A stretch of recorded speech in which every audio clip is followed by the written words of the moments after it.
આજના આ એક્સપ્લેનરમાં આપનું સ્વાગત છે, ખાસ કરીને વિદ્યાર્થીઓ માટે. આજે આપણે ધોરણ 11 અંગ્રેજીના પાઠ પોસ્ટ કાઉન્સેલિંગ ડિસ્કશનનો ફકરાવાર એકદમ ડિટેલમાં અભ્યાસ કરવાના છીએ. આપણે પ્રતિક નામના એક વિદ્યાર્થીના કરિયર કાઉન્સેલિંગ સેશનની ચર્ચા કરીશું. આ કોઈ સામાન્ય ચર્ચા નથી, પણ એક રહસ્ય ઉકેલવા જેવી રોમાંચક સફર છે. કેવી રીતે એક વિદ્યાર્થીના ડેટાનું એનાલિસિસ તેને સાચી દિશા બતાવે છે, એ આપણે જોઈશું. ચાલો આ કેસ સ્ટડીમાં સીધા જ જમ્પ કરીએ. આખા એક્સપ્લેનરનો એજન્ડા કંઈક આવો રહેશે. 1. પ્રતિકની પ્રોફાઇલ અને સ્પષ્ટ વિકલ્પો. 2. Psychometric twist. 3. શોખ, મૂલ્યો અને ઉકેલ. અને 4. સાચું કરિયર કાઉન્સેલિંગ કોને કહેવાય. તો ચાલો ફકરાવાર ચર્ચાની શરૂઆત કરીએ આપણા પહેલા વિભાગથી, પ્રતિકની પ્રોફાઇલ અને તેની સામે દેખાતા સ્પષ્ટ વિકલ્પો. પાઠના પહેલા જ ફકરામાં કાઉન્સિલર મિસ શાહ પ્રતિકનો બેઝિક ડેટા આપણી સામે મૂકે છે.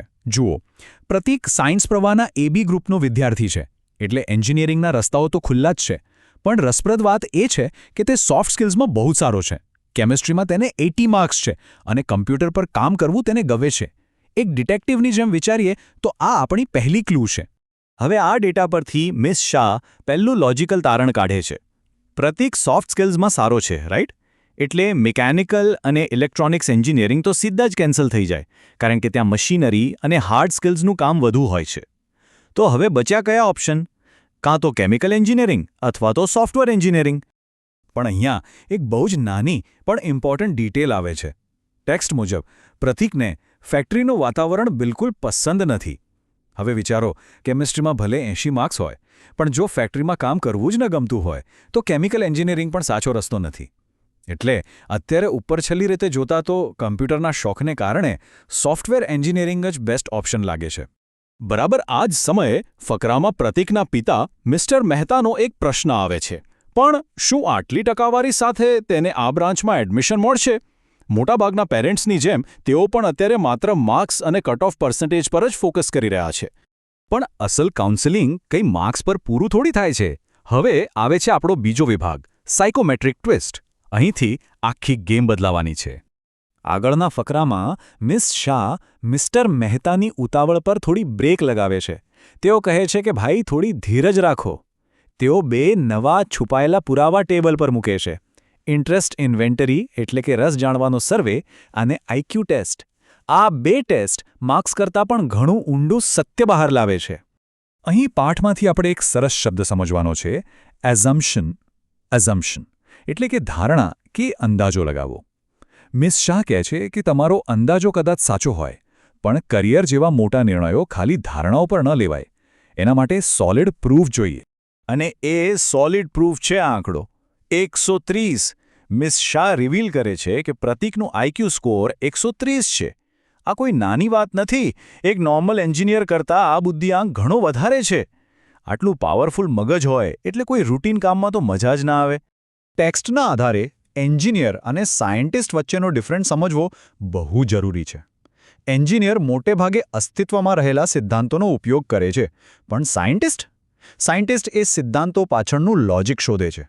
પ્રતિકનો 130 આઈક્યુ તેને એન્જિનિયર કરતાં એક વૈજ્ઞાનિકના રોલ માટે એકદમ પરફેક્ટ સાબિત કરે છે. આ એનાલિસિસ સાંભળીને પ્રતિકની પ્રતિક્રિયા જોવા જેવી છે.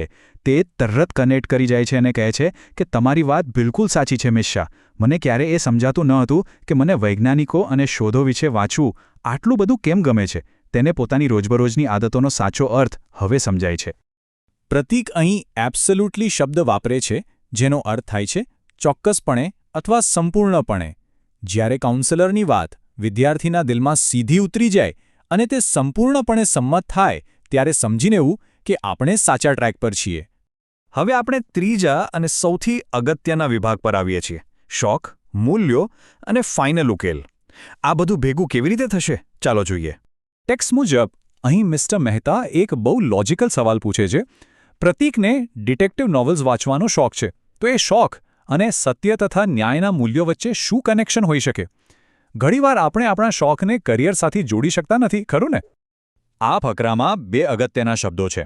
પેશન એટલે કે હૃદયથી ગમતું કામ, જેમાં તમારો જીવ રેડાયેલો હોય. અને બીજો શબ્દ છે મિસ્ટ્રી એટલે કે રહસ્ય. પ્રતિકનું અસલી પેશન આ જ રહસ્યો ઉકેલવામાં છુપાયેલું છે. અને આ બધા જ ટુકડાઓ ભેગા કરીને મિસ શાહ ફાઇનલ ઉકેલ આપે છે. ફોરેન્સિક સાયન્ટિસ્ટ એક ફોરેન્સિક સાયન્ટિસ્ટ તરીકે પ્રતીકને રહસ્ય ઉકેલવાનો થ્રિલ મળશે, તેના રિપોર્ટ્સથી કોર્ટમાં નિર્દોષોને ન્યાય મળશે અને મુશ્કેલીઓ ઉકેલવાની તેની સ્કિલનો પૂરો ઉપયોગ થશે. એકદમ માસ્ટર સ્ટ્રોક. તો આપણું સફળતાનું આખું સમીકરણ કંઈક આવું બને છે. પ્રતીકનો હાઈ આઈક્યુ, પ્લસ વિજ્ઞાન પ્રત્યેનો તેનો પ્રેમ, પ્લસ ડિટેક્ટિવ બનીને રહસ્ય ઉકેલવાનો શોખ. આ ત્રણેય ભેગા થાય એટલે જવાબ મળે ફોરેન્સિક સાયન્ટિસ્ટ.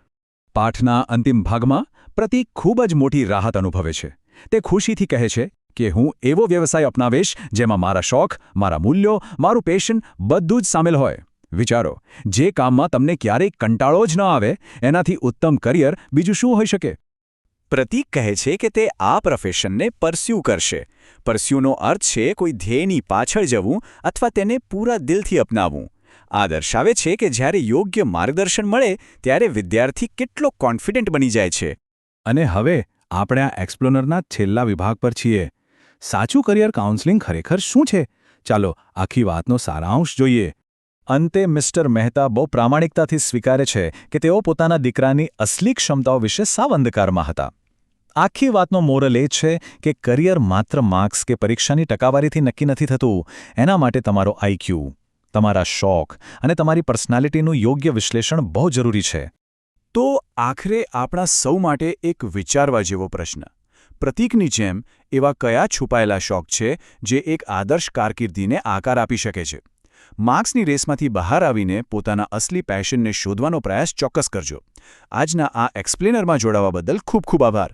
વિચારતા રહો અને નવી વસ્તુઓ એક્સપ્લોર કરતા રહો.